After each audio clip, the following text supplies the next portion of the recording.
কুষ্টিয়ায় অসহায় দুস্থ নির্মাণ শ্রমিকদের মাঝে শীতবস্ত্র বিতরণ করেছে কুষ্টিয়া নির্মাণ শ্রমিক ইউনিয়ন।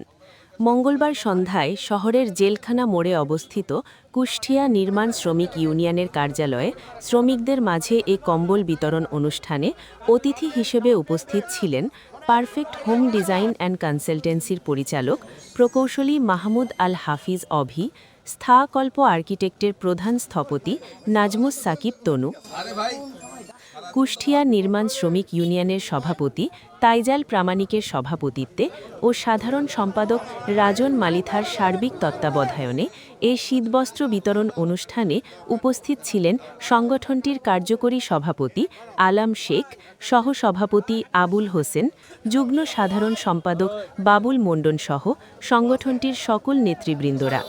এদিকে তীব্র শীতে শীতবস্ত্র পেয়ে খুশি শীতার্থ শ্রমিকেরা।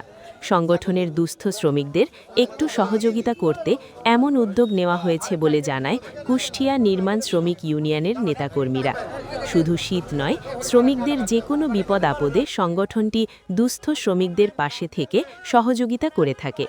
আগামীতেও তাদের পাশে থেকে সব ধরনের সহযোগিতা করার কথা জানান সভাপতি তাইজাল প্রামাণিক ও সাধারণ সম্পাদক রাজন মালিথা।